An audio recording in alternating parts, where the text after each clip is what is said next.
Assalamualaikum warahmatullahi wabarakatuh. Halo semuanya, selamat datang di video presentasi kami, mahasiswa program studi ilmu hukum Universitas Nahdlatul Ulama Indonesia.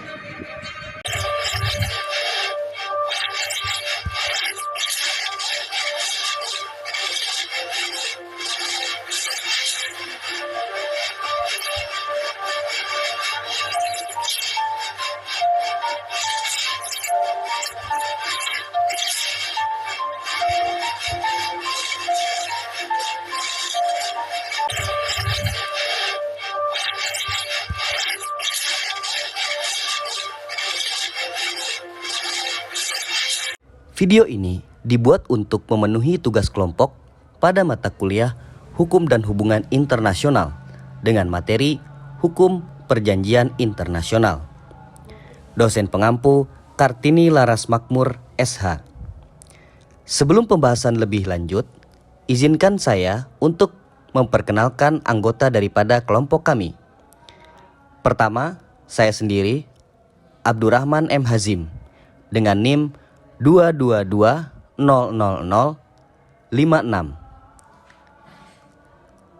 Nisa Agnia 222-000-31. Teddy Saputra 222-000-44. Rinaldi 222-000-09. Muhammad Rizki 222-000-26. Materi ini berisikan tentang definisi, istilah, unsur, macam-macam, kerangka perjanjian, pedoman pembuatan perjanjian, prinsip pembuatan perjanjian, kemampuan membuat perjanjian internasional, tahapan pembuatan perjanjian, proses pembentukan perjanjian internasional dan mulai berlakunya perjanjian internasional. Kewajiban untuk melaksanakan penerapan, penafsiran, amandemen, dan modifikasi perjanjian internasional. Ketidaksahan, penundaan, dan pengakhiran suatu perjanjian internasional. Perjanjian internasional dalam perspektif hukum nasional dan hukum regional. Isu-isu aktual hukum perjanjian internasional. Dan contoh-contoh dari perjanjian internasional.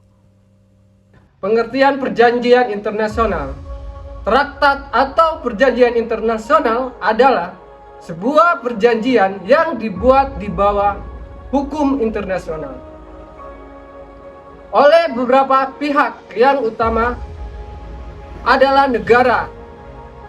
Walaupun ada juga perjanjian yang melibatkan organisasi internasional, traktat merupakan salah satu sumber hukum internasional. Istilah-istilah dalam perjanjian internasional. Traktat, perjanjian paling formal yang merupakan persetujuan dari dua negara atau lebih, khusus mencakup bidang politik dan bidang ekonomi. Konvensi, persetujuan formal yang bersifat multilateral dan tidak berurusan dengan kebijaksanaan tingkat tinggi. Protokol, persetujuan yang tidak resmi dan pada umumnya tidak dibuat oleh kepala negara, mengatur masalah tambahan penafsiran klausul-klausul yang dilakukan oleh negara penandatangan. Persetujuan, perjanjian yang bersifat teknis atau administratif agreement tidak diratifikasi karena sifatnya tidak seresmi traktat atau konvensi. Perikatan, istilah yang digunakan untuk transaksi-transaksi yang bersifat sementara. Proses verbal, catatan-catatan atau kesimpulan konferensi diplomatik atau suatu permufakatan. Piagam, himpunan peraturan yang ditetapkan oleh persetujuan internasional baik mengenai pekerjaan maupun kesatuan-kesatuan tertentu. Deklarasi, perjanjian internasional yang berbentuk traktat dan dokumen tidak resmi. Modus vivendi, dokumen untuk mencatat persetujuan internasional yang bersifat sementara. Pertukaran nota, metode yang tidak resmi tetapi akhir-akhir ini banyak digunakan. Biasanya pertukaran nota dilakukan oleh wakil-wakil militer dan negara. Ketentuan penutup, ringkasan hasil konvensi yang menyebutkan negara peserta, nama utusan yang turut diundang, serta masalah yang disetujui konferensi dan tidak diperlukan ratifikasi. Ketentuan umum, traktat yang dapat bersifat resmi dan tidak resmi. Charter, istilah yang dipakai dalam perjanjian internasional untuk pendirian badan yang melakukan fungsi administratif, misalnya Atlantic Charter. Fakta, istilah yang menunjukkan suatu persetujuan yang lebih khusus atau fakta Warsawa. Fakta membutuhkan ratifikasi. Kovenan, Anggaran Dasar LBB atau Liga Bangsa-Bangsa. Unsur-unsur dalam perjanjian internasional. Yang pertama, adanya subjek hukum internasional dengan negara kepastian penuh OI tidak asli atau parsial. Gerakan-gerakan pembebasan nasional selektif dan terbatas. Yang kedua, diatur oleh rajib hukum internasional. Tidak tunduk dan diatur oleh hukum nasional suatu negara. Subjeknya harus subjek HI hukum internasional. Macam-macam perjanjian internasional berdasarkan isinya, yaitu segi politis, segi ekonomi, segi hukum, segi batas wilayah, dan segi kesehatan. Contoh, NATO, ANZUS, dan SEATO. Berdasarkan proses atau tahap pembuatannya, perjanjian bersifat penting yang dibuat melalui proses perundingan, penandatanganan, dan ratifikasi.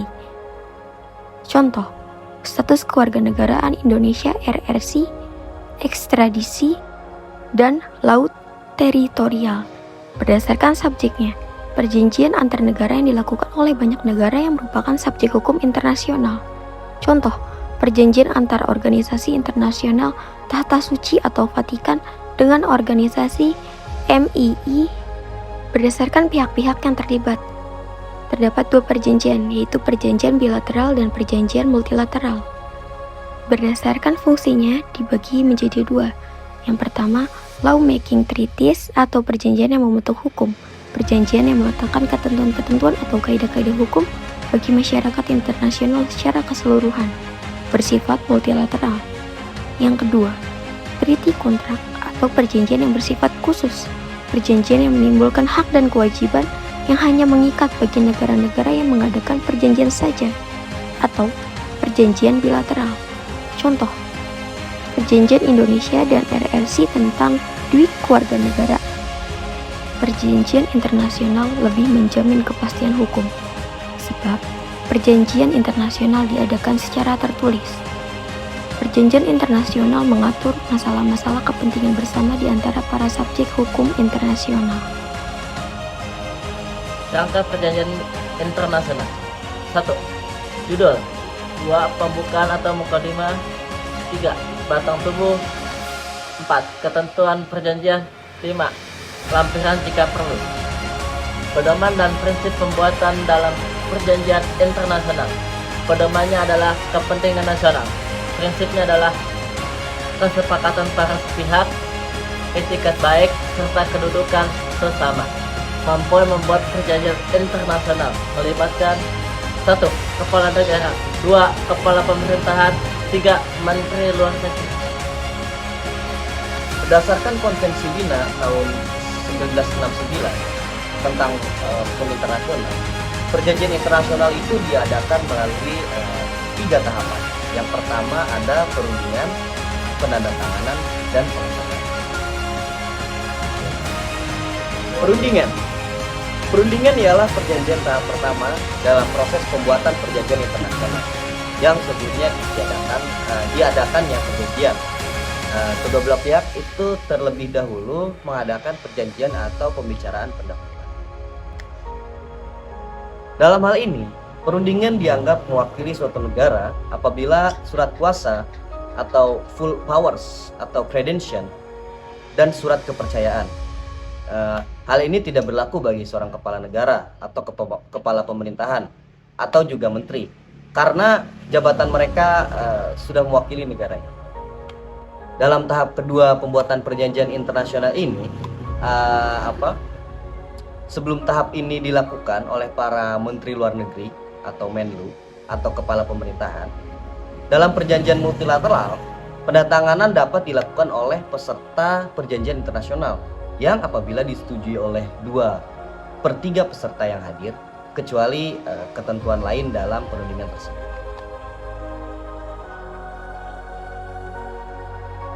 Sebuah perjanjian internasional belum dapat diberlakukan sebelum diratifikasi oleh masing-masing negara. Dalam perjanjian bilateral, kesepakatan penuh kedua belah pihak mutlak diperlakukan setelah penandatanganan perjanjian, kecuali kedua belah pihak menghendaki lain. Nah, tahap yang ketiga ini dalam pembuatan perjanjian internasional ialah pengesahan atau ratifikasi, yang mana tahap penandatanganan atas perjanjian hanya bersifat sementara dan masih harus dikuatkan dengan pengesahan atau penguatan. Kemudian pengesahan atau penguatan ini disebut ratifikasi, dapat dilakukan oleh badan eksekutif, legislatif, atau campuran. Dalam hal ini ya DPR dan pemerintah. Proses pembentukan perjanjian internasional dan mulai berlakunya perjanjian internasional. 1. Kapasitas subjek HI untuk membuat perjanjian atau subjek HI yang dapat berkedudukan sebagai pihak dan perjanjian internasional. 2. Hal-hal teknis dalam pembentukan perjanjian atau full powers dan cardiacs. 3. Persetujuan untuk terikat dalam suatu perjanjian internasional atau penandatanganan, pertukaran instrumen, pengesahan atau ratifikasi, persetujuan atau approval aksesi. 4. Reservasi atau pensyaratan. Kewajiban untuk melaksanakan penerapan penafsiran, amandemen, dan modifikasi perjanjian internasional. 1. Asas Pacta sunt servanda. Kewajiban untuk melaksanakan penerapan, penafsiran, amandemen, dan modifikasi perjanjian internasional. 1. Asas Pacta sunt servanda. 2. Asas non retroaktif. 3. Penafsiran. 4. Pihak ketiga dalam perjanjian internasional. 5. Amandemen dan modifikasi. Ketidaksahan, penundaan, dan pengakhiran suatu perjanjian internasional. 1. Ketidaksahan perjanjian internasional. 2. Penundaan. 3. Pengakhiran perjanjian internasional dalam perspektif hukum nasional dan hukum regional. 1. Persoalan hubungan antara hukum nasional dan hukum internasional dalam kaitannya dengan perjanjian internasional. 2. Makna arti 27 of the Venice Convention of the Law of the Race 1969. 3. Pengujian hukum nasional terhadap eksistensi hukum internasional. 4. Pengujian hukum regional terhadap eksistensi hukum internasional. Isu-isu aktual hukum perjanjian internasional. 1. Politik dalam penafsiran perjanjian internasional. 2. Ekstensi perjanjian internasional yang berkaitan dengan organisasi internasional dalam pengakhiran status keanggotaan di organisasi internasional tersebut. Contoh-contoh perjanjian hukum internasional antara Indonesia dan negara-negara lain. Yang pertama, ada perjanjian konvensi hukum laut internasional atau UNCLOS 3. Nah, UNCLOS 3 ini adalah perjanjian yang mengatur tentang hak dan kewajiban negara-negara dalam penggunaan lautan, termasuk masalah-masalah batas maritim, kebebasan berlayar, sumber daya laut, kemudian perlindungan lingkungan laut, dan penyelesaian sengketa laut. Perjanjian ini diselenggarakan di Amerika Serikat, tepatnya di New York, pada tahun 1973 sampai dengan 1982. Perjanjian ini ditandatangani oleh 157 negara dan satu diantaranya adalah Indonesia. Perjanjian Konvensi Hukum Laut Internasional atau UNCLOS 3 ini adalah perjanjian yang sangat penting dan bersejarah bagi dunia, khususnya bagi negara-negara kepulauan seperti Indonesia. Perjanjian ini juga memberikan kerangka hukum yang mengatur hak dan kewajiban negara-negara dalam pengelolaan dan pemanfaatan laut, serta menyelesaikan sengketa-sengketa yang mungkin timbul di laut.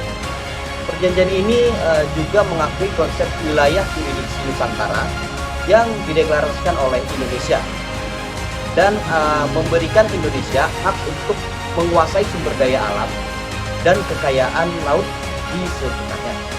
Kemudian perjanjian ini juga menuntut negara-negara lain gitu, untuk menjaga dan melindungi lingkungan laut dari pencemaran dan kerusakan. Perjanjian ini merupakan salah satu produk diplomasi multilateral yang berhasil mencapai konsensus atau keputusan bersama antara berbagai kepentingan dan pandangan negara-negara dunia. Perjanjian Indonesia dan negara lain yang selanjutnya adalah Perjanjian Indonesia dan Vietnam. Perjanjian ini dilaksanakan pada tahun 2011. Nah, perjanjian ini mengatur tentang kerjasama di bidang pertahanan, keamanan, ekonomi, sosial, budaya, dan lingkungan antara kedua negara. Perjanjian ini juga ditandatangani gitu atau ditindaklanjuti kembali pada tanggal 27 Juni tahun 2013 di Jakarta oleh Presiden Republik Indonesia pada saat itu Susilo Bambang Yudhoyono dan Presiden Vietnam Trong Tan Sang. Perjanjian ini juga mencakup beberapa aspek penting. Nah, baik, kesimpulan daripada perjanjian ini adalah bahwa Indonesia dan Vietnam memiliki hubungan yang sangat erat dan strategis. Sebagai dua negara ASEAN yang berbagi visi dan kepentingan dalam menjaga perdamaian, stabilitas, dan kemakmuran di kawasan, perjanjian ini juga menunjukkan komitmen dan kepercayaan yang tinggi antara kedua negara untuk saling mendukung dan bekerja sama dalam berbagai bidang. Perjanjian ini juga diharapkan dapat membawa manfaat nyata bagi rakyat kedua negara dan meningkatkan persahabatan dan kemitraan yang terjalin sejak lama.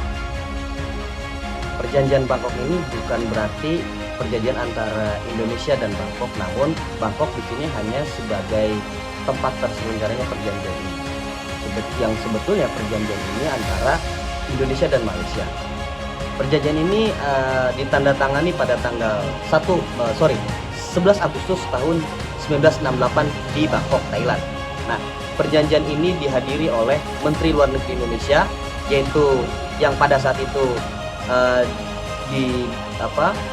dijabat oleh Adam Malik, dan Menteri Luar Negeri Malaysia Tun Abdul Razak.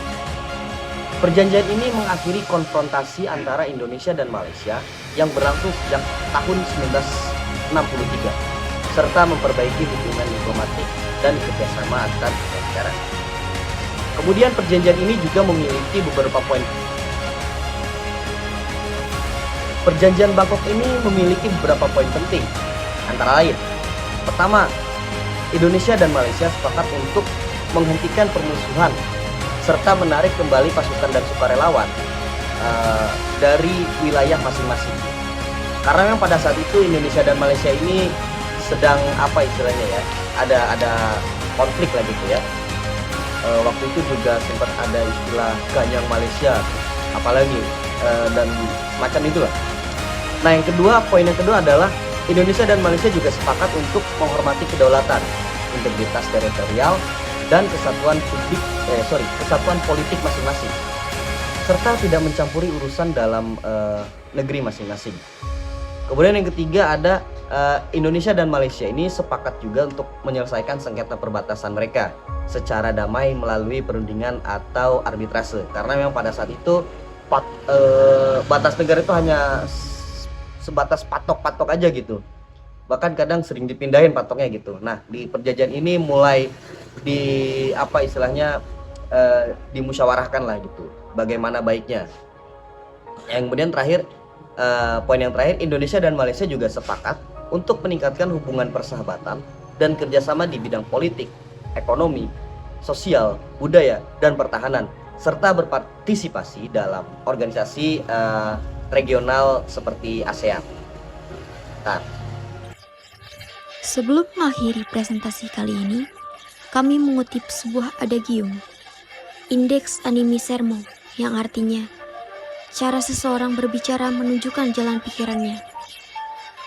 Saya mewakili teman-teman mengucapkan terima kasih dan mohon maaf jika ada kesalahan kata. Semoga bermanfaat. Bos udah ya. Kita ngasih 3 apa 2 ya?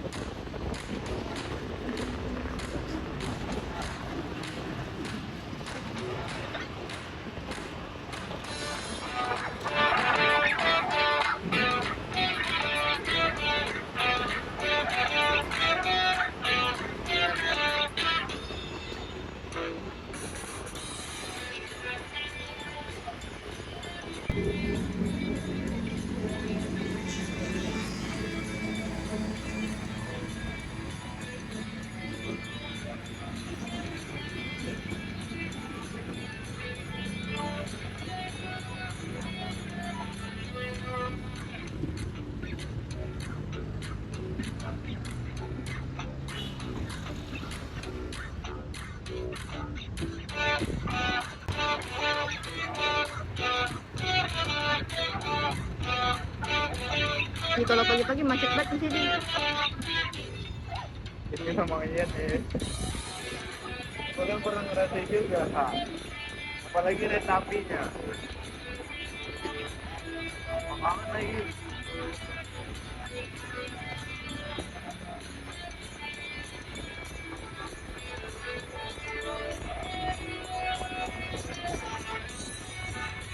Tahu.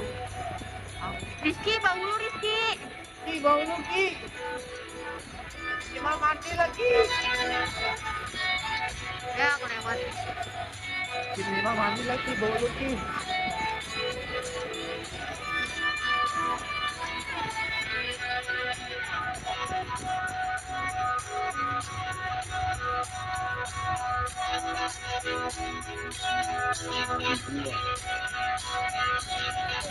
Maling. Oh maling, woi rumah dijual, rumah dijual.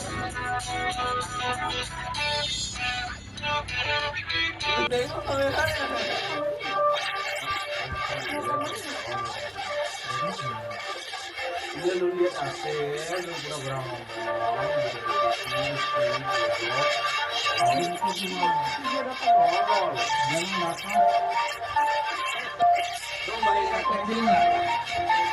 Lalu salah ini ya nih. Di sini.